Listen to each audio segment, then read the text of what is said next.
started this course on 19th February, but this is the first class in the subject. On 19th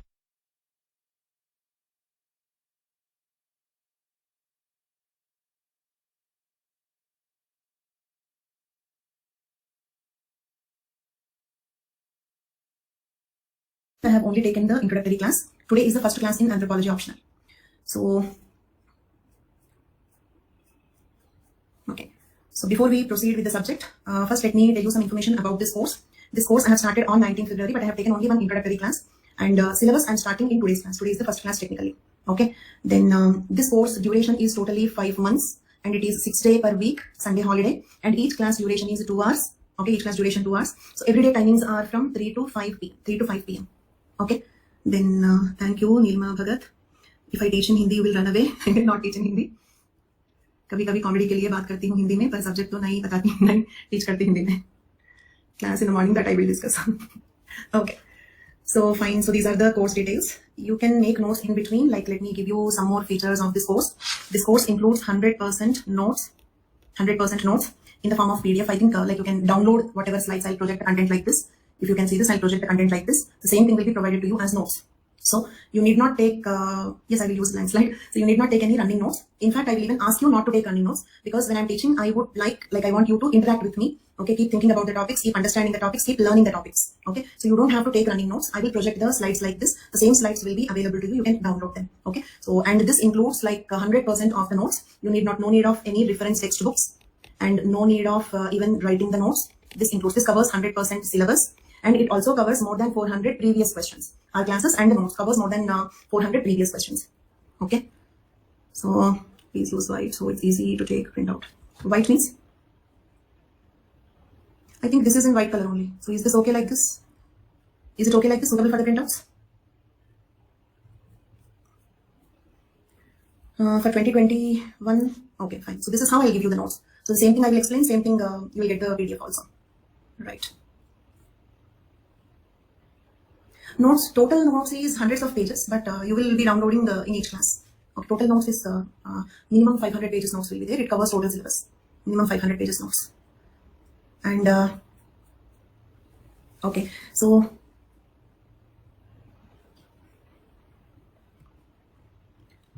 yes, I will make Telegram group. By tomorrow, I will let you know about those details. Telegram group and the tests, such details I'll let you know by tomorrow. Yes, same PDF I will teach you, same PDF you will get. Okay, so whatever I'm projecting here, as it is, same thing you will get. You can download the notes. You can download the notes. To enroll IGNO Anthropology MA, like see, to get jobs and all, no need. Moreover, the material is also much more than required for UPSC. It's too elaborate. To concise IGNO material into UPSC requirement itself, you will take 1 year. So either for UPSC preparation or for getting jobs, there is no need. If you are thinking only about qualification, you can definitely do MA in IGNO. Okay, so. Okay, I will not teach in Hindi, but my English is very, very basic English. Everybody will be able to understand. So I'm 100% sure you will be able to understand, and also try to understand, because like anthropology cannot be like written in Hindi also, like even many technical terms are there. So you will not get good content notes and all in Hindi. So finally you have to write in English only. Okay, so I will teach in very simple English. Everybody will be able to understand. So it will not be a problem at all. I've bought books. Can I read them? No need, but nobody will say that book reading is a bad habit. You can read. There is no harm if you read books. But no need, I will give you all the content in the form of notes.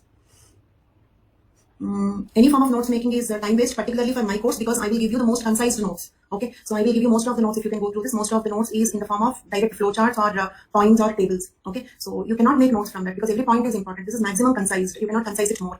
Okay. Please share Anthro journals if possible. If wherever needed, I will share any articles or journals. So if you cannot, those students who are writing the 2021 exam, preparing for 2021, from April onwards, you may not be, like as one student is asking, you may not attend the class because you will be busy in prelims preparation. Then the recorded classes will be available. Second thing you can do is you can also take 1 year subscription, 6 month subscription and 1 year subscription. There is a very, very little cost difference. So like when you take 1 year subscription, if you cannot attend classes for 2 months, you can even freshly start the new course when I start in the month of, I still did not decide, but when I start the new course, in that also you can continue. Okay. If you're targeting 2022, then I will suggest 1 year subscription, because I have a habit of updating the content and the notes for every batch. So if there are any updates also, you will get them. So when you're preparing for 2022, I recommend 1 year subscription. Current affairs are less important in anthropology. Okay, it is mostly a static subject. That is the main advantage of anthropology. Okay, so wherever current events are needed, I will give them. And also when you read the newspaper for other GS papers and all, you can also keep observing whatever topics are required for anthropology. Answer writing I still did not decide. Okay, I will let you know regarding answer writing telegram very soon, probably tomorrow, day after tomorrow I will inform you. Okay, so now here we will end the general discussions. Okay, because today it's not an kind of orientation class. This is technically the first class in anthropology. So I will be starting with yes, let's grab it. Okay, so I will be starting unit 2. In unit 2 we have 5 chapters: marriage, family, kinship, society, culture. Those are the 5 chapters. So today I am starting with unit 2. In that one chapter, that is marriage. Okay, so today we are starting the course with the very first class, that is on marriage. And one more thing, like complete schedule of the course is also given. So I think it is around 4.5 to 5 months, around 122 classes total. So complete schedule, class number and topic is given. 99% the same thing will be followed. Okay, so thank you so much. I'm also happy to guide you. Okay, so for now, like for the time being, I'll take the questions again at the end. Okay, I'll take more questions again at the end. So let us first see some topics about concepts about marriage. Okay. No, whatever PDF is sufficient, everything will be there in this. So I'm including everything in this because I don't want you to take running notes, because when you are busy in making the notes, you cannot completely understand what I teach. This is what is my belief. So you need not take running notes during the class. Fully concentrate on the class, and I will keep asking you the questions in between. Okay, so keep briskly answering all those questions. No need of taking the notes. There. Yes. Okay. So for some time, let us focus on the topic. Okay. So we are starting with unit 2 in paper 1. In paper 1, unit 2, in that one chapter called marriage. We are discussing about marriage. Okay, so fine. Now, first of all, what is marriage? What is marriage? Okay, and why marriage is marriage unique to human beings or not? It means humans have a social institution called marriage, but do we have a similar social institution in the other animals also or not? So if no other animal is having such an institution, it means marriage is unique to humans. So we will discuss why marriage is unique to humans, the origin of marriage, okay, how the marriage concept originated. So let us discuss all these points. Okay, so first point is marriage is unique to humans. Okay, marriage is unique to humans. When marriage is unique to humans, marriage is originated in the humans. Let us first discuss why the marriage. We are discussing about origin of marriage. Origin of marriage.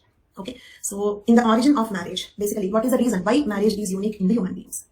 If you observe, humans have erect posture, okay, and 2 small instructions. Whatever words I use, keep using the words in your mind. So if you are in front of me, I would have asked you to say the word out. That is my habit. If any of you were there in any of the previous classes, you better know that. So I will usually ask the people to say the words out. But right now, as you are not right in front of me, keep using the words in your mind. Say the word to yourself. Erect posture, bipedal locomotion. Okay. So the thinker names, Malinowski, Tyler. Keep using the words. Okay. And in between, I will ask you the questions. Second instruction is in between, I will ask you the questions. Keep briskly answering the questions. Third thing, be positive. Don't fear. Anthropology is a very, very simple subject. And I will teach you till you understand every point. 100% every point will be understood. 100% you can learn every point. It's not at all difficult. It is very simple. Okay. So when you are with an impression that it is simple, easy, then it will become comfortable for me to teach. Okay. So we are discussing about origin of marriage. So this part is not there in the form of PDF. I don't know whether you can take this rough work also or not. Otherwise, better you take some running notes for this. Okay. Only for the next few minutes. I'll tell you, you can better take the running notes for this. Okay. So we have erect posture. Okay. We have erect posture. Okay. And also we have bipedal locomotion. Bipedal locomotion means we walk on 2 legs and we stand straight. Okay, we are not walking on the 4 legs. Erect posture, bipedal locomotion. Okay, so because of this, what happened is, like, draw it in the form of a flowchart. Important flowchart, draw it for yourself. Erect posture, bipedal locomotion, right? Then because of that, what happened is pelvic girdle, shape and position changed. The pelvic girdle shape and position changed. Then I hope you are using the words in your mind. Pelvic girdle. Pelvic girdle is like below our vertebral column. It includes the 2 hip bones. And pelvic girdle is a place where our legs are attached to the body. Okay. So pelvic girdle includes the 2 hip bones. This is a place where the legs are attached. Because of erect posture, what happened is the pelvic girdle's shape and position changed. Because of that, what happened is birth canal. What do you mean by birth canal? Birth canal means during the normal delivery, the route through which the baby comes out. Okay. The route through which the baby comes out during the normal delivery is called birth canal. Birth canal became narrow. I repeat, unlike the other animals who bend to the front and walk on 4 legs, we stand on 2 legs, erect posture. Because of that, our pelvic girdle, the region where we have the hip bones and the place where the legs are attached to the body. So that pelvic girdle position and the shape changed. Because of that, the birth canal became narrow. Okay. So can I remove this information? Okay. So because of that, what happened? Childbirth became difficult. As the birth canal became narrow, childbirth became difficult. Okay. Because of that, what happened? Is incompletely developed young ones are born. Incompletely developed young ones are born. It means what? If you observe, a dog's young one will start walking soon after the birth, isn't it? Maximum within 1 day, the dog's young one or the piglet, okay, the pig's young one, okay, will start walking soon after the birth, maximum within 1 day. But a human baby will start walking 1 year after the birth, right? So why? What is the reason? What is the reason? Because by 1 year, the baby's weight is around 9 kgs weight. 9 kgs large baby cannot pass through the narrow birth canal. Did you understand? Baby of 9 kgs weight cannot pass through the narrow birth canal. So what is the possibility? Giving birth to incompletely developed young one. Means what? Development happens after the birth. Development happens after the birth. After the birth, we will become capable of walking. After the birth, we will become capable of sitting, standing. Is it is? Okay. And a human baby will start speaking around 2.5 years later. And will become at least physically independent at an age of around 5 years. Okay. Means what? A dog's young one will become independent within few weeks. Maximum within 1 week, the mother will leave the babies. The young one will become independent on itself. But in the case of humans, at least for 5 to 6 years, the children are physically dependent on the parents. Is it clear? So as incompletely developed young ones are born, this leads to prolonged child care. Prolonged child or infant care. Is it clear? Okay. Where a dog's mother will take care of the young ones for a few weeks. Human mother should take care of the young ones at least for 5-6 years, and your parents are still taking care of you. Social dependence for the complete life. Physical dependence at least for 5 years. So prolonged child care. Okay. Because of that, what happened? Let us have a small recap. Step 1, erect posture. Okay. Because of that, what happened? Pelvic girdle shape and the position change. Because of that, birth canal became narrow. Because of that, childbirth became difficult. Because of that, smaller size baby should be born. So incompletely developed young ones are born. Because of that, development should happen after the birth. Means it led to prolonged child care. Okay. Now, let us suppose in the humans we have 9 months gestation period. 9 months gestation period. Gestation period means what? The duration of pregnancy. Okay. And at least 5 to 6 year child care, isn't it? Now think logically. If the human mother is busy for around 6 years in the child upbringing itself, then can the woman go for hunting? Is it possible for a pregnant lady, okay, or a lactating mother, or a mother with 1 or 2 year old leaving the baby in the forest and going for hunting? Because the most primitive mode of economy is hunting. Okay, in the beginning we were all like the humans lived as hunters, so it's not possible for hunting. And in hunting, and all your answers are very right. Keep responding like that. Thank you so much for interacting. So for 5 to 6 years, she cannot go for hunting. And in the hunting gathering economy, there is no surplus. There are no savings. If they hunt the animal, they can eat. Otherwise, die out of hunger. That's all. So because of this, what happened is, women expected, write down if you want, women expected durable relation with man. Durable relation with man. Okay, means what? Like in the case of animals, this is not only for the reproduction, this is not only for the sexual mating. Women expected a long duration relation with man. Why? Because during pregnancy, during lactation, during the child care, the husband or the man, okay, still don't use the word husband because we are still discussing about origin of marriage. Okay, so the man can earn resources for her. Okay, so this is the reason why women expected a durable relation with man. Fine. So one characteristic feature of marriage came, that is durable relation with man. Okay. Now let us see from the man's side. Okay, women wanted a durable relation with man because she practically needs it. Okay. Prolonged child care, she cannot go for the hunting, so she wanted the man to hunt for her when she was taking care of the babies. Okay. So from the woman point of view, why marriage is important is understandable. Okay. But why man wanted marriage? I'm not speaking about sexual relation. Marriage is institutionalizing sexual relation. Sexual relation, childbirth, upbringing the children can be there in other animals also. I'm speaking about a particular social institution called marriage. So we understood why women wanted marriage. Now, why man wanted marriage? Okay, let us see the answer for that. Let us see the answer why man wanted marriage. Not fight for women or resources, to some extent, right? Okay, Sukriti, to some extent your answer is right. So from the man's point of view, what happened is, here, in the human beings, there is, write down if you want, in humans there is year-long sexuality. Use the word in your mind. Year-long sexuality means what? Humans are sexually active throughout the year. Means what? There is no breeding season.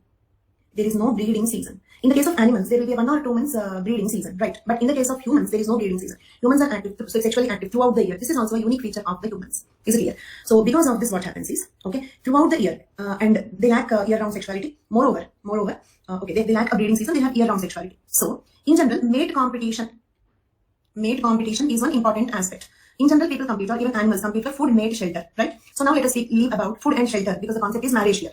So one of the things why the members of the same species fight is because of the mate, one of the reasons. Then, if there is a breeding season, mate competition will be there only for 1 month. But when there is no breeding season, if at all there is a mate competition, the mate competition will be there throughout the year. Is it clear? So from this, what we can understand is, humans have, write down if you want, humans have year-round sexuality. Okay, means no breeding season. No breeding season. So because of this, what happens? Year-long mate competition. Year-long mate competition. Okay, if there is a breeding season, the members will compete for the mate only for 1 month. But when they are sexually active throughout the year they will be mate competition. Throughout the year, if they keep fighting about the mate, how they can concentrate on earning resources, religious, political, economic, all these aspects, social control, all these things will be neglected. So because of this, man expected a fixed mate. Man expected fixed mate, a particular mate. Okay, it can be fixed mate or mates. Fixed mate or fixed mates. If it is fixed mates, then it will be polygyny or polyandry. Okay, so I'm not only speaking about monogamy. Monogamy means breeding season means the season in which they sexually mate with each other. A season during which they are sexually active, the sexual hormones are produced. So that is called breeding season. Almost all in the plants also we have breeding season. We get different fruits and vegetables in certain seasons only. In the living world, almost man is the only organism who do not have a breeding season. We are sexually active throughout the year. So throughout the year, mate competition is difficult. So we have to avoid mate competition. Okay, what is polygamy? I will explain. Don't worry. What is polygamy? I will explain. I'll show you the diagram also. Okay. So man expected fixed mate or fixed mates. Okay. Fixed mate means a particular wife or 2-3 wives. Polygamy means what? A man marrying 2-3 women, more than one woman. A man marrying more than one woman. So it can be one or more than one, but fixed. If it is 2 women, then you need to make it this particular 2 women only, but not the others. Okay. So this is how man wanted fixed mate. So if you observe 2 characteristic features. Okay. What are the 2 characteristic features? One is fixed mate. Second one is long duration bond. And today's marriage system, if you observe, these are the 2 characteristic features, right? These are the 2 important features which makes it an institution called marriage. So this is the reason why the marriage came into existence. Okay. So it means the reason for marriage is erect posture and bipedal locomotion. That is the actual reason. Okay. The root cause behind that. Now let us see the definition of marriage. Let us see the definition and universality of marriage. Before that, do you have any doubts? Are you all understanding? Okay. Thank you so much. Now let us see the definitions and universality of marriage. Questions. I will check the questions later. No, there is no provision of giving only the notes. Please to check as for 2021 exam appearing in 2021. Okay. Current affairs will be included. Similar mating pattern is also observed in certain animals. Possible similar mating patterns. It means some monkeys or apes also have fixed mate and long duration relation, but not as a kind of a social contract and arrangement. Okay, with all these characteristic features, marriage as an institution is unique to humans. What is an institution? That comes much later. What is an institution? I still did not explain. That is in fact a previous question also. Is marriage a social institution? That is a previous question. You will understand once the topic is completed. Okay. Then like some exceptions we can observe, but as a systematic social contract, we don't have marriage as an institution in the other animals. What is a social institution? I will explain a little later. Okay. Then, so now let us see some definitions of what is marriage. Okay. So here I'm just giving you one previous question to understand how they are asking the questions. Define marriage and describe various types of marriage in human societies. Define marriage. What is marriage?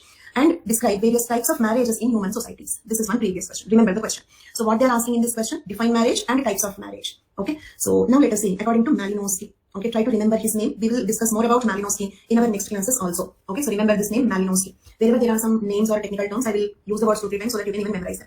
So according to Malinowski, marriage is a contract. Contract means what? An agreement. Let us live together from this date onwards. Okay, marriage is a contract for production and maintenance of children. Okay, to produce children and to maintain them. So I repeat, according to Malinowski, marriage is a contract for the production and maintenance of children. Okay, then one more definition. Okay, we have to see more definitions. Around 2 definitions are sufficient. This is one commonly asked question. For any topic, you can observe 10-15 definitions by different anthropologists. So usually students ask me how many definitions we have to remember. In any question, we cannot write more than 2 definitions. So you can remember up to 2 definitions for each concept. If there is only 1 definition, no problem. But if you have some 10-15 definitions, you need not remember all of them. Okay, minimum 1 to maximum 2 definitions for each concept.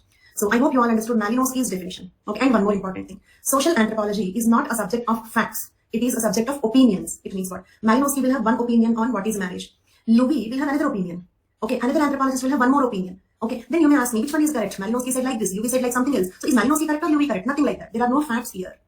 In social anthropology, there are no facts. Each thing is their opinion. Okay, we just have to write 1 or 2 definitions.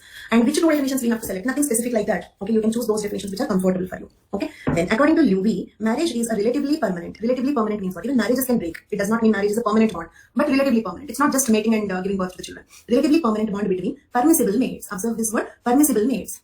Permissible mates means what? For example, in the societies, brother and sister are not permitted to mate with each other, isn't it? Father and daughter are not permissible mates. Okay, mother and son are not permissible mates. Okay, permissible mates means what? Society will accept their sexual relation. Society will not object their sexual relation. They are called permissible mates. So Louis defined marriage as a relatively permanent bond between permissible mates. Right. Now, like this, like we have to write 1 or 2 definitions. And here, the question is what is marriage and types of marriage. Right.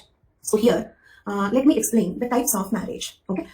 Definition of marriage completed. Now types of marriage. As of now, we discussed origin of marriage. Next, we have seen definition of marriage. 2 definitions we have seen. Willingly, I have given only 2 definitions because I don't want to confuse you, giving some 10 definitions, and finally you have to decide which one to write. No need. These 2 definitions are sufficient. Okay. Now let us see types of marriage. Keep listening carefully. I will ask you the questions in between. Okay. We can classify the marriages on various grounds. First one is consanguineous, non-consanguineous. Okay, let me explain the word. First of all, give more attention to the words. Understanding words is very important. Like the word sanguine, memorize the word. The word sanguine means blood. Sanguine means blood. So consanguineous means co. Sanguine, okay, means what? Same blood. Okay, so consanguineous marriages means marriages among blood relatives. Marriages among blood relatives. Okay, but actually this word blood relatives itself is a very technically wrong word, because blood relatives means what? Do you know something? Even the mother and a daughter will not have the same blood. Okay, mother can have B positive blood group, daughter can have A positive blood group. Okay, so blood relatives means what? At least mother and daughter do not have the same blood group. Father and children need not have same blood group. Okay, so blood group means we should not take in biological terms. Here blood relatives means family relations. That's all, family members. Okay, blood relatives means having some biological relation. Okay, so here blood relatives should not be taken in the literary terms. They're not actually sharing the blood. Blood relations in social anthropology means biological relations. Okay, so blood relative as such means only you and a mosquito are blood relatives, or you and a person to whom you donated the blood. If you have donated blood to somebody, then like he is your blood relative. So like you should not take in the biological terms. So marriages among blood relatives is called as consanguineous marriages. So basically marriages can be classified into consanguineous and non-consanguineous, consanguineous and non-consanguineous marriages. So if you marry among your blood relatives or biological relatives, then it is called consanguineous. If you marry anybody outside your biological relatives, then it is called as non-consanguineous marriage. Okay. So in between, I will ask the questions like you keep answering in your mind. Okay. So if it is suitable for answering, you can message that. So what are the two types of marriages based on the blood relation? Consanguineous, non-consanguineous. Right. Now let us see in the consanguineous marriages. Okay. Consanguineous marriages are again two types. First one, uncle-niece marriage. Okay, uncle-niece marriage. Okay, means what? A girl marrying her mother's brother. A girl marrying her mother's brother. Okay, for the girl, he is maternal uncle. For him, she is niece. Niece means sister's daughter. Uncle-niece marriage. Second one is cousin marriage. Cousin marriage. Okay, marriages between cousins. So, what are the two types of consanguineous marriages? What are the two types of consanguineous marriages? Uncle-niece marriages and cousin marriages. Okay, yes, right. Now, if you observe, I have drawn the uncle-niece marriage like this. Okay, this is uncle-niece marriage. Okay, and we draw the diagrams like this. Okay, note down these symbols first. A triangle means a male individual. Note down the symbols. Triangle means male individual. Circle is female. Circle means female. And a man and a woman connected with one is equal to symbol. This means it is marriage. This is marriage. Okay, then from that, if I draw one vertical line and one circle, then it means she is daughter. Daughter. Is it clear? Okay, same way, father, mother, son.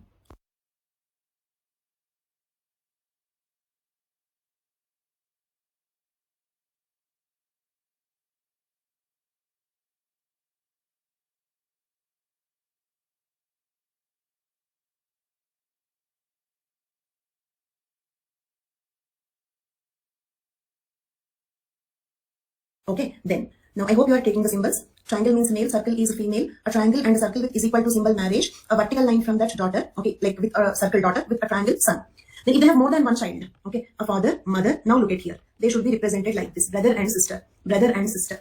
Okay, so it means a brother and a sister should be represented like this. Okay, note this. A brother and sister should be represented like this. Okay, understood? Whereas a man, woman represented with is equal to symbol. This is marriage. This is brother and sister. Siblings should be represented like this. You should not confuse between these two. Otherwise, a brother and sister will become the wife and husband. Okay, wife and husband represented with is equal to. Okay, and is it stuck? You are able to hear me? Okay, thank you so much. There. So this is husband and wife. This is siblings. Always remember, siblings should be represented like this, or two sisters. Okay, if you observe, these are two sisters. These are two brothers. This is a brother and a sister. Okay, all these are siblings. Whereas this is husband and wife. Husband and wife. Okay, so I will give you more symbols whenever they are required. For now, these symbols are sufficient. Okay. Okay. Now listen. I give you some letters. Okay, the letters to represent. Okay. So W for wife. Okay. H for husband. Remember them or write if you want. H for husband. Okay. B for brother. Okay. S for son. S for son. Right. So S letter is already given for son. Right. Okay. S letter is already given for son. So sister, for sister, we cannot use the letter S. If we have to represent sister, you cannot use the letter S. We have to represent sister with a letter Z. Okay, sister is represented with the letter Z. Actually, this is the only thing that you have to remember. Remaining all are the starting letters of those words. Okay, W wife, B for brother, S for son, D for daughter, U for uncle, A for aunt, A for aunt. Okay, so only one thing that you have to carefully remember is Z means sister. Okay, then now if I have to write mothers, look at here. If I have to write mothers, brothers, sister. Okay, or mothers, brothers, daughter. Mother's brother's daughter. Okay, tell me the what? How can you write this? Mother's brother's daughter. Mother's brother's daughter, not WBD. MBD. We can write this as MBD. Mother's brother's daughter can be represented as MBD. Okay, and mother's brother's daughter. Okay, so can be represented as MBD or father's sister. Okay, now quickly keep responding. Father's sister's son. FZS. Mother's sister's daughter. Mother's sister's daughter. Uncle. Uncle.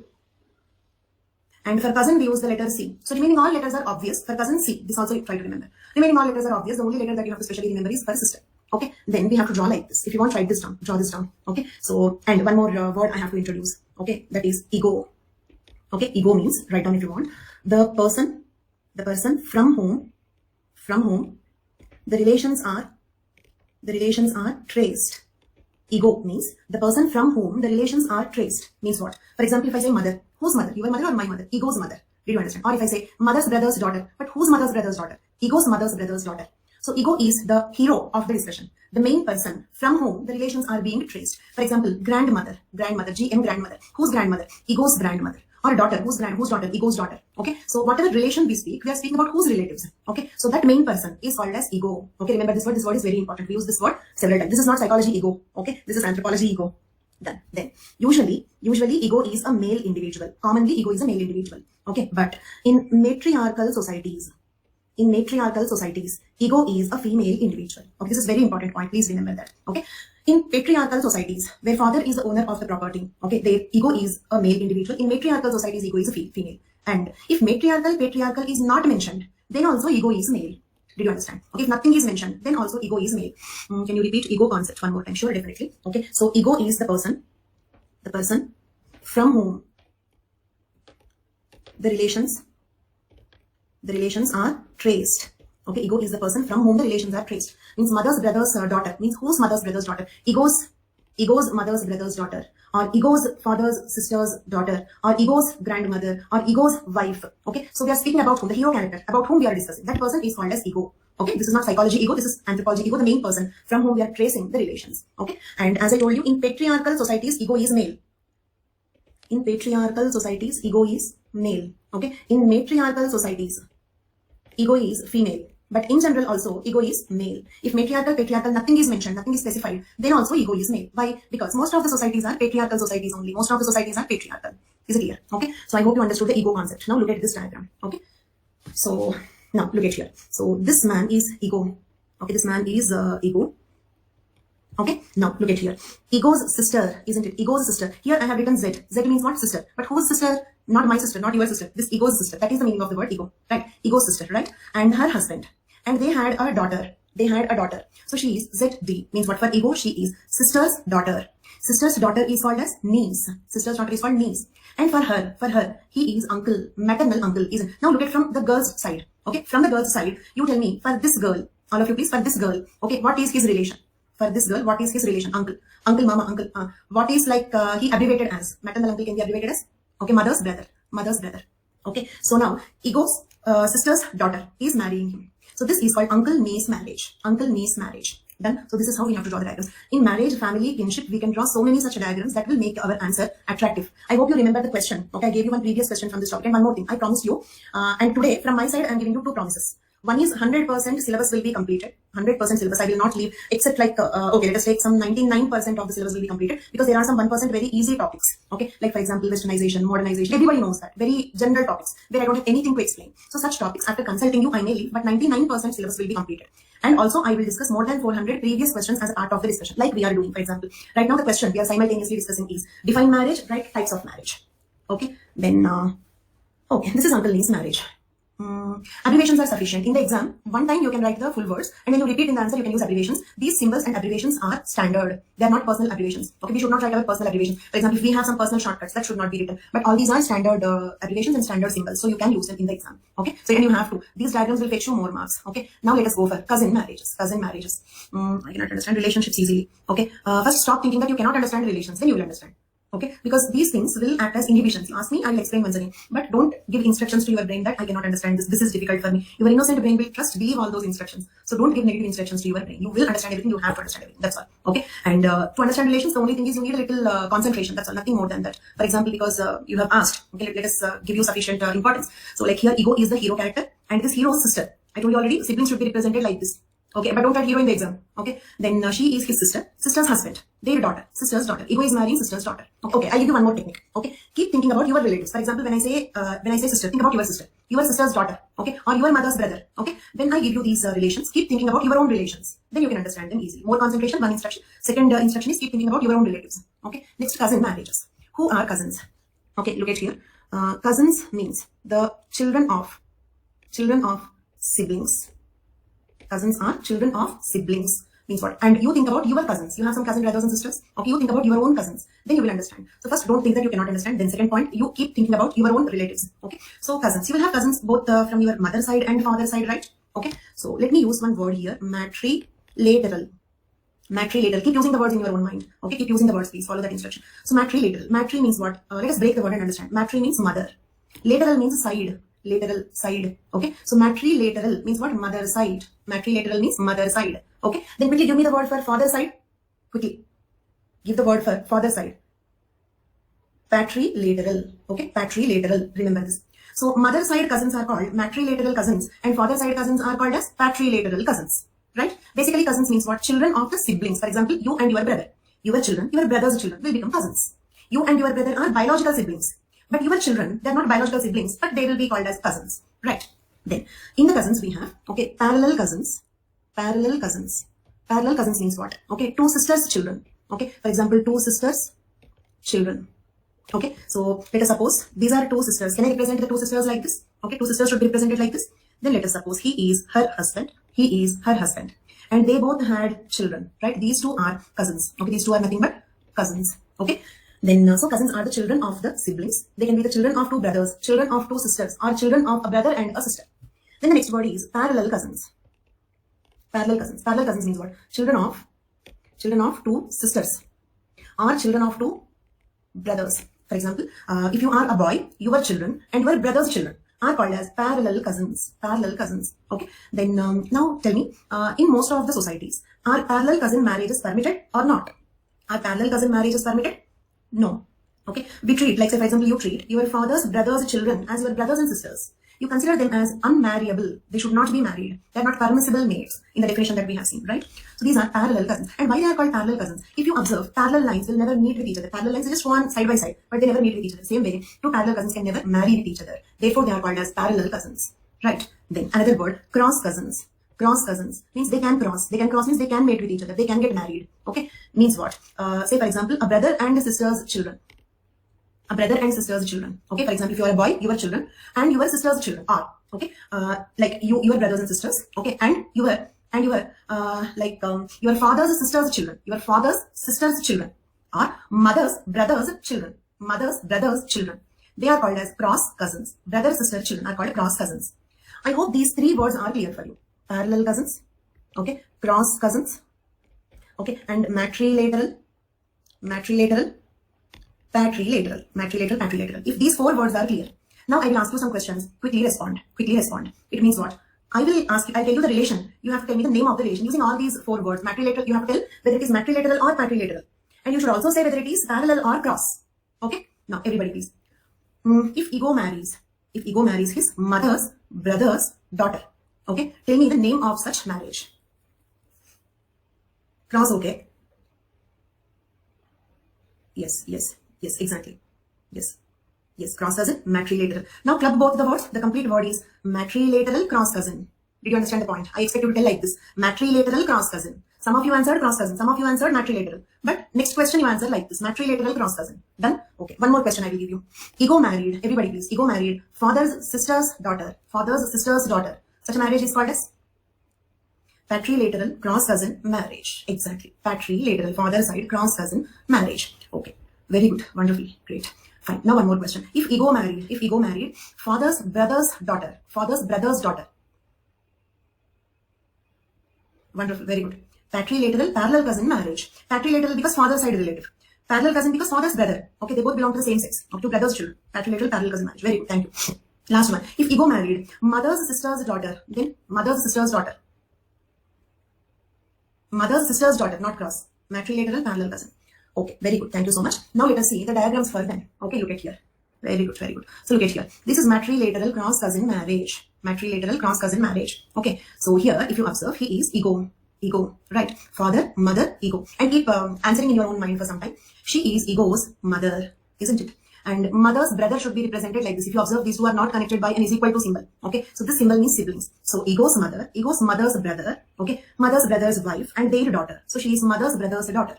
So ego got married, is equal to symbol. Is equal to symbol means marriage, right? Ego married mother's brother's daughter, MBD. Okay. When ego marries his MBD, mother's brother's daughter, then it is called matrilateral mother side cross cousin marriage. Right. Done. Then. Now, next one. Patrilateral cross cousin marriage. Father side cross cousin marriage. Okay. Ego. If you observe, ego's father, and you should be drawing the diagrams like this. They're very simple if you understand. You just have to know the symbols and the letters. You can easily draw. And one more technique is, mostly don't copy. Try to draw these diagrams on your own. Okay. And later you can check them, but don't copy. Draw on your own and then you can check whether what you have drawn is correct or not. Okay. So, patrilateral cross cousin marriage, ego's father. Okay. Ego's father's sister, her daughter, father's sister's daughter. When ego married his father's sister's daughter, then we call it as patrilateral cross cousin marriage. Done.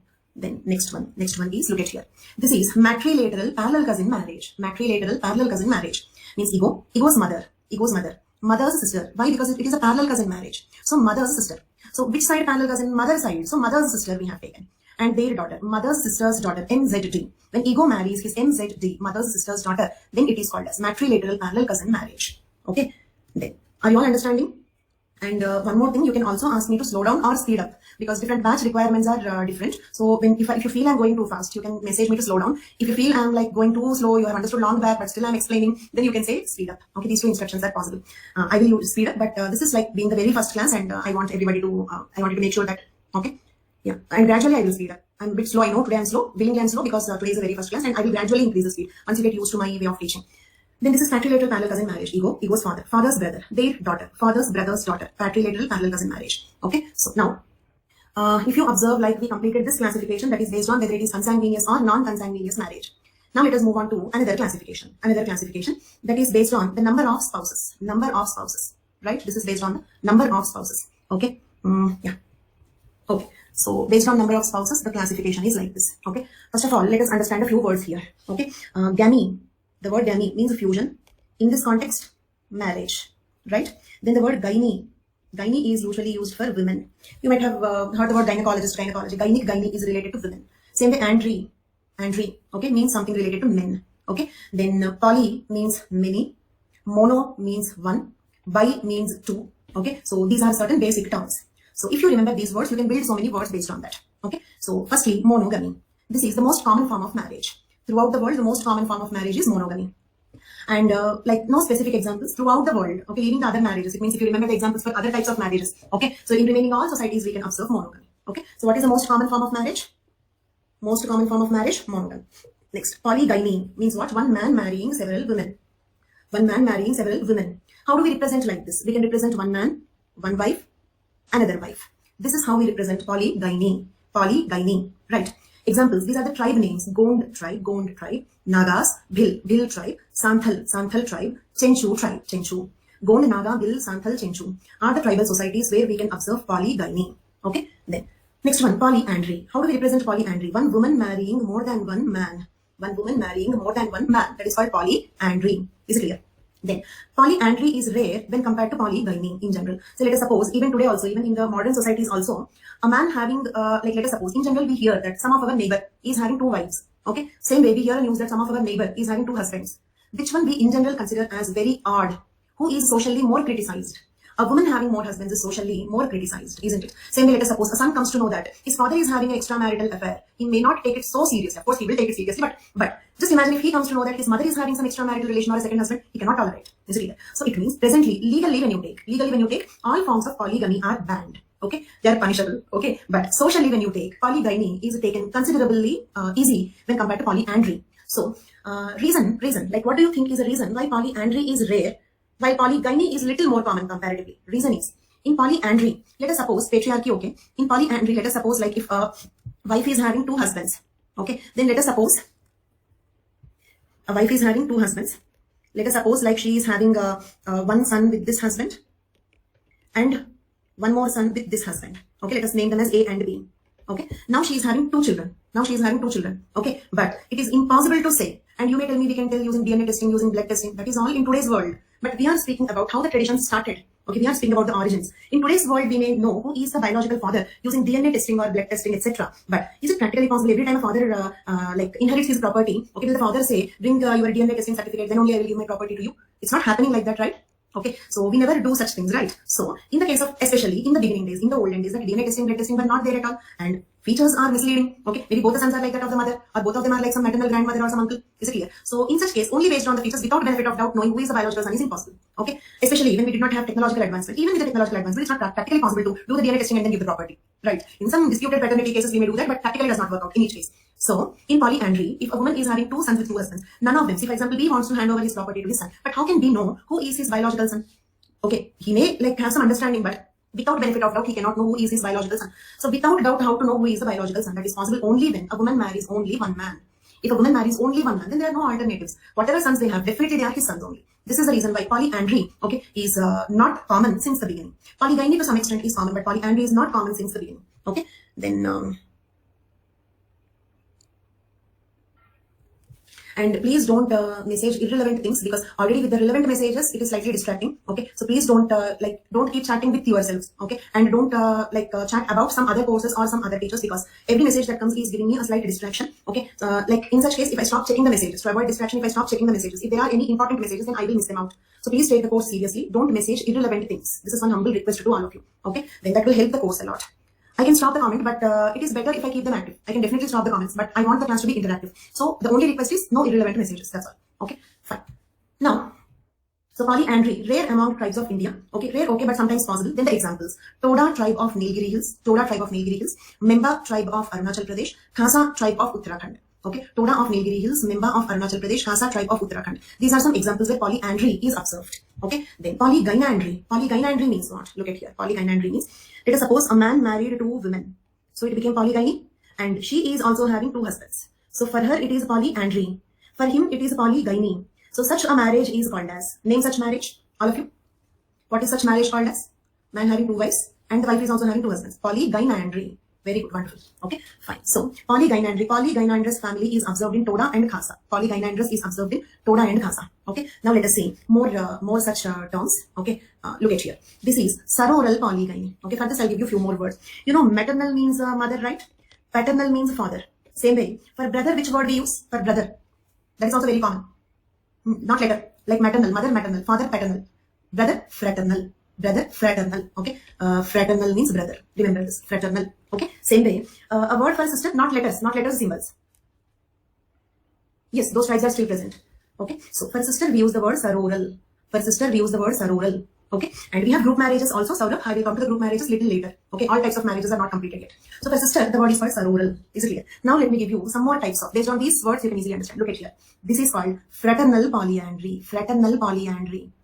Okay. Why this is called fraternal polyandry? These are three brothers. Look at here. Siblings are represented like this. Any symbols use and keep such a connection, then it is siblings. So here these are three brothers. Three brothers married to one woman. Like say for example, we have the case of Draupadi in Mahabharata. She married 5 Pandavas. She married, right? Okay. So that is how that is an example for fraternal polyandry. Okay. Yes, she married Pandavas. That is fraternal polyandry. Okay. And Rama Sita, monogamy. Is it clear? Like the ideal is for monogamy, right? Then this is non-fraternal polyandry. Means what? Marrying more than one man, okay, but they are not brothers. More men, but they are not brothers. Look at here, 1, 2, 3. For all of them together, I have taken a bracket. All of them are married to this woman. This is called as non-fraternal polyandry. They are not brothers. Okay. Same way, one more question. If a man marries, question I want you all to answer, please. If a man marries 2, 3 sisters, okay, 2, 3 sisters. Say for example, like this, a man married 3 sisters. Then that is called as, this marriage is called as sororal polygyny.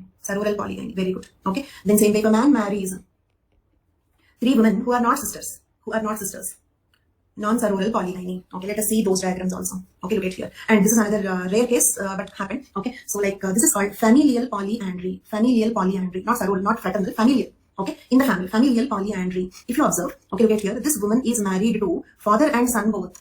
Rare cases, but not impossible. Found in some very primitive tribal communities. Okay, so this is called familial polyandry. Female married to father and son, but he is not her biological son. If you observe, he is not born to her. he is having another wife, he is a son with the other wife. Okay, so this is called as a familial polyandry. So as of now we have seen fraternal polyandry, non-fraternal polyandry. Okay, then this is familial polyandry. Okay, then this is sororal polygyny.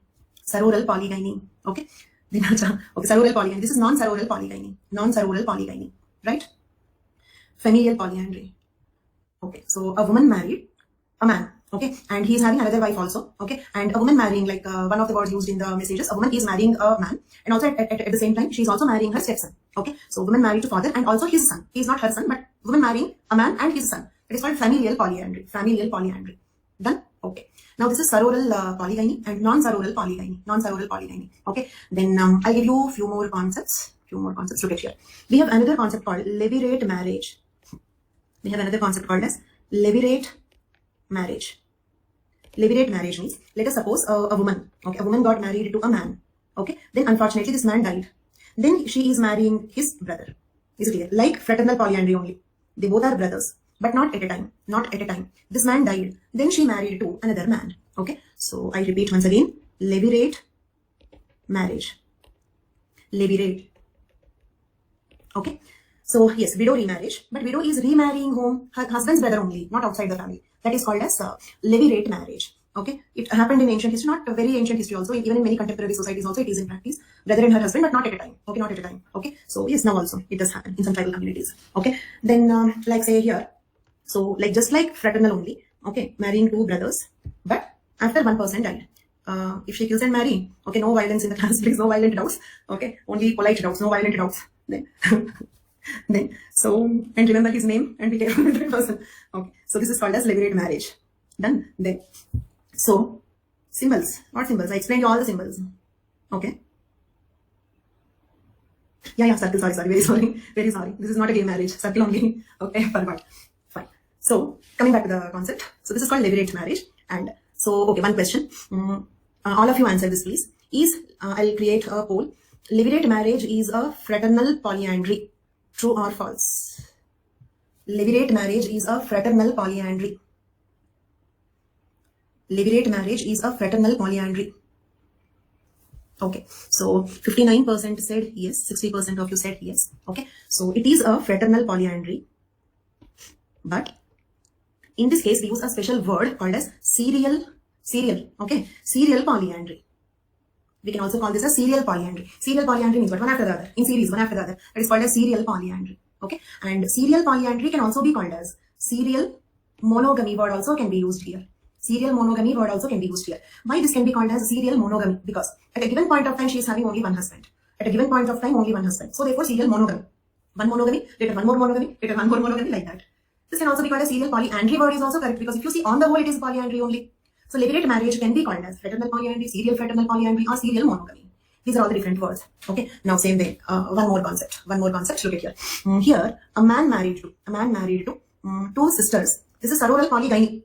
Okay, you have already answered the sororal polygyny, but not at a time. After she died, he did not kill her. She only died after she died. Okay, then he married his sister. Okay, two wives. Both of them are sisters, but not both of them at a time. Okay, after the wife died, then he married her sister. And I'll tell you one small example for this. Like in many movies or in the families also, if you observe, in general in the marriages, whenever say let us suppose elder sister is getting married, there are certain rituals like when the elder sister is getting married, the younger sister will play some jokes with the elder sister's husband, isn't it? Okay, we have that Jiju, yes. Okay, so we have one such famous song also, famous movie song also. So that is because of that joking relation between them. The joking relation between them is because traditionally they were possible mates. Possible mate does not mean they should definitely marry in future. Not like that. They're possible mates or permissible mates. Is it clear? So for example, when the wife dies, if the man marries her sister, it will not be considered, it will not be criticized much by the society. They are permissible mates. Okay. For example, if a man marries his own sister, then the society will object that, criticize that, will see the man as an odd man out. But if he marries his wife's sister, that is not socially objected. Means what? They are permissible mates. That is the reason why they have joking relation. Okay. In many languages, the word used for cross cousin, okay, and sister's husband are also the same.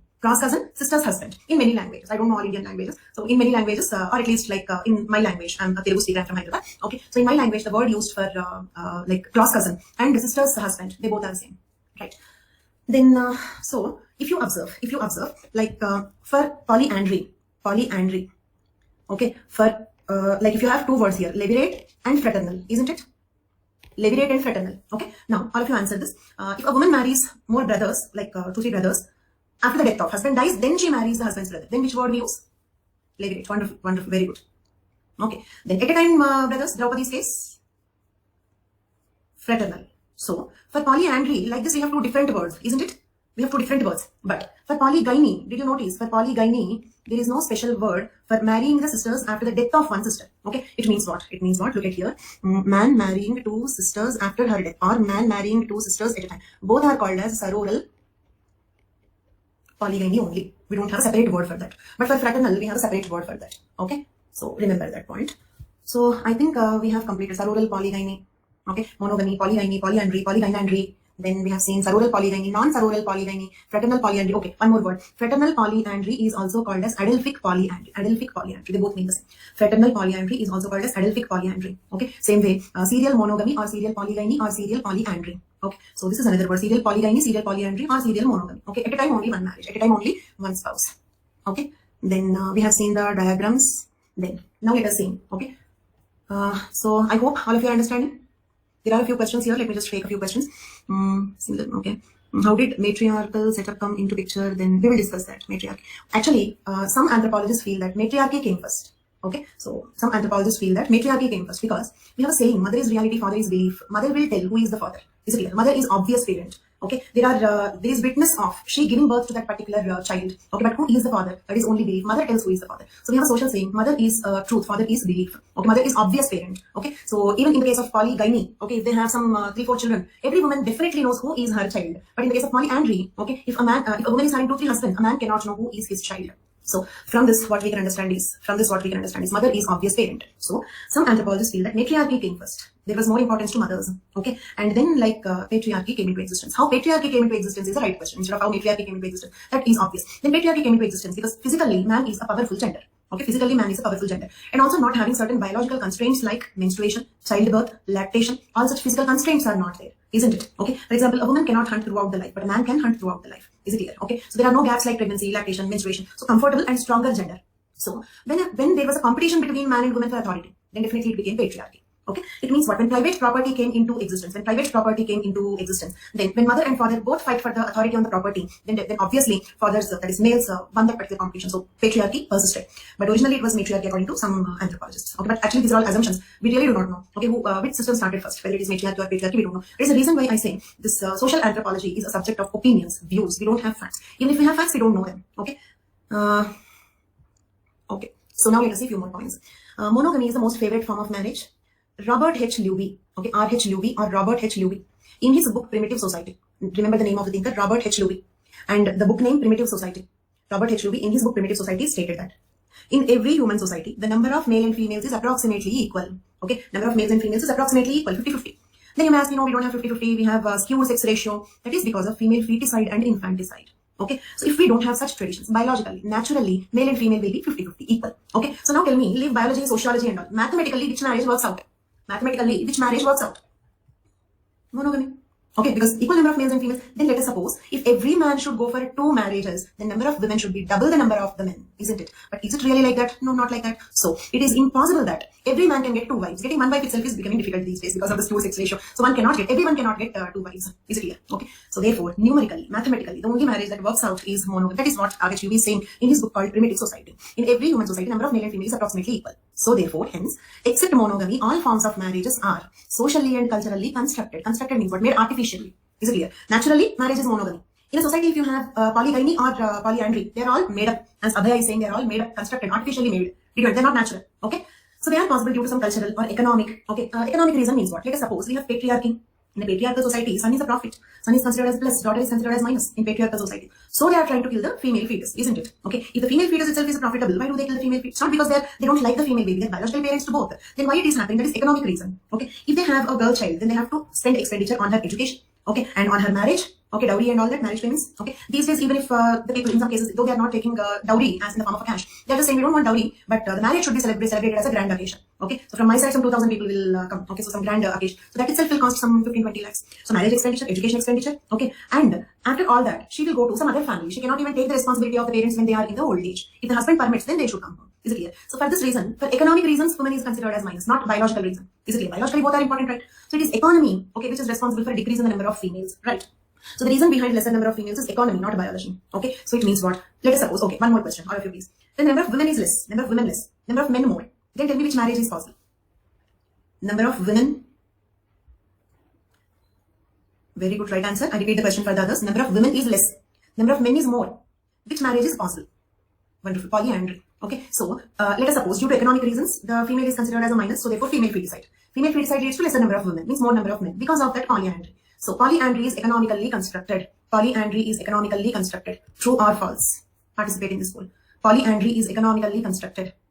99%, 90%. Very good. Okay. So this is how, according to RHUV, in his book Primitive Society, in every human society, the number of male and female is approximately equal. Hence, except monogamy, all forms of marriage are socially and economically or culturally constructed. Okay. Then, in hunting-gathering economy, husbands need to work more for fulfilling the needs in the case of polygyny. In the case of hunting-gathering economy, as I told you, like women cannot go for hunting during pregnancy, during lactation, during the child care. So in all these situations, man should hunt for the wife.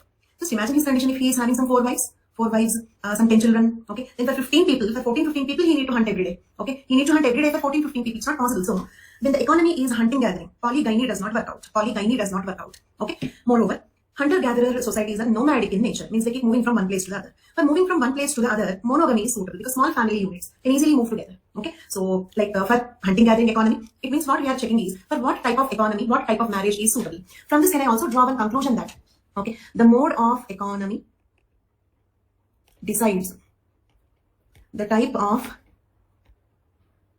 marriage. Mode of economy decides the type of marriage. Okay, true or false? Mode of economy decides the type of marriage.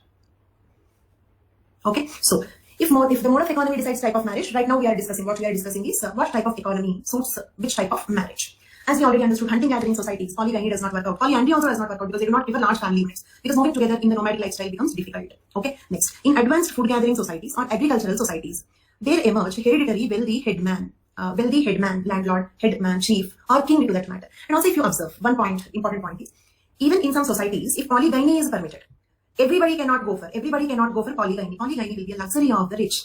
For example, in history, the kings had hundreds of wives. When a king is having 100 wives, it is at the cost of 100 men not having one wife also. Did you understand my point? Okay. Basically, men and women are equal. So when a wealthy man is able to afford wives means what? There used to be a practice called bride price or bride wealth. So kings or wealthy headmen or the landlords or the chiefs could pay more bride price so they could get more wives. Is it clear? So yes, right example, Krishna. So that is how, like rich men had more wives at the cost of poor men not having a wife at all. Okay, I'll give you one more statement and participate in the poll. Polygyny also leads to polyandry. Polygyny also leads to polyandry. True or false? Polygyny also leads to polyandry. Yes, 80% of you. Yes, polygyny can lead to polyandry. Let us see how polygyny leads to polyandry. Okay, let us suppose a rich man is getting 100 wives. The king got 100 wives. Okay, it means around 100 men. Okay, not exactly in the numerically appropriate terms. So 100 men did not get, like there is a deficit of 100 women here, isn't it? So here what happens is a few poor men what they do is, like when they cannot pay the bride price, complete bride price for one wife, 2-3 brothers will share the bride price and get a single wife. 2-3 brothers will share the bride price. Means they together will get the same wife, single wife. Okay, so that is how, like polygyny can lead to polyandry. Compensation. One man got 100 wives, so 100 men should share the wives. So that is how polygyny can lead to polyandry. Okay, so okay, now in advanced food gathering societies we have seen this. Now let us move on to this. Okay, in advanced agricultural societies with more surplus prefer polygyny as the household is large. Okay, presently we have domestic helps or machinized domestic work, like we have vacuum cleaners, we have dishwashers, we have washing machines, we have mixer grinders, we have so many machines to work in the home today. But traditionally, okay, the wife used to do the complete work in the home.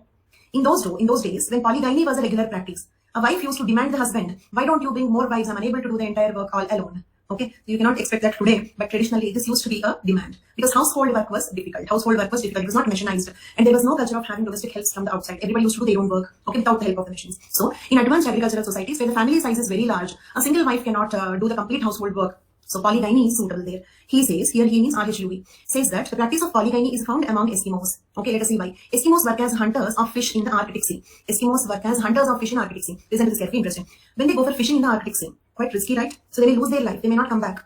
So, Eskimos who work as hunters of fish in the Arctic Sea, they have more male mortality. Male mortality, okay, means what? The male's number will decrease, women number will increase. More women than the men, okay. This reduces the male population. Thus, polygyny becomes numerically possible.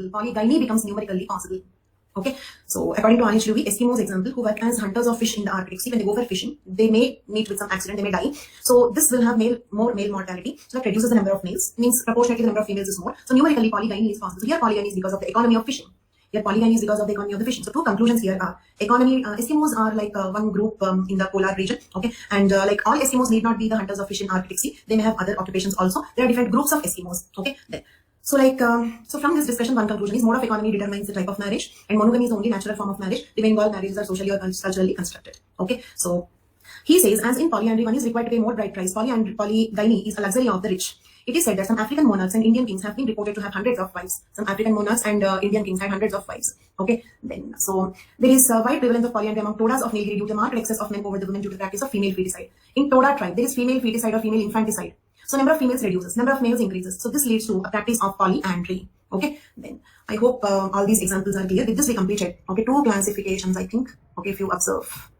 We completed classification based on consanguineous, non-consanguineous. We completed classification based on number of spouses. These two yet to be discussed. I will continue the types of marriages in the next class, which is tomorrow. Tomorrow same time, 3 to 5 p.m. Okay, so I hope you all understood the class and I hope you all liked the class. Tomorrow 3 p.m. 3 to 5. No, not tomorrow. Sorry. Tomorrow Sunday, day after tomorrow 3 p.m. I'm very sorry. Tomorrow Sunday. Tomorrow Sunday no class. From day after tomorrow onwards, you will have regular classes every day 3 p.m. Thank you. Thank you so much. Okay, thank you so much. And like this, for 100% of the syllabus, almost 100%. So some 1% topics which are very easy, nothing to explain. Those topics I may leave. 99% syllabus will be covered in the class. 400 plus previous questions will be discussed. Okay, and so the cost for 6 months subscription is around 6 months subscription is 22,500 and like you can use the referral code my name Himabindu. Okay, if you join with my referral code HIMABINDU, you will get 10% discount and personal mentorship. Okay, and 6 months subscription 22,500. If you have time, if you're writing 2022 and all, I prefer 1 year subscription 27,500. After discount it is some 24,750. Okay, thank you. No reference books. If you are joining in my course, I'll give you the complete notes. The notes is made after referring the reference textbooks only. Okay, all reference textbooks I have read before making your notes. So notes is 100% sufficient. I'm calm. Okay. How to contact? I still don't have answers for a few questions, but I will soon come up with answers. Fine. Okay, that's all for today's class. Thank you all so much. So let us meet again on Monday 3 p.m. Okay, thank you all. Bye. Good evening.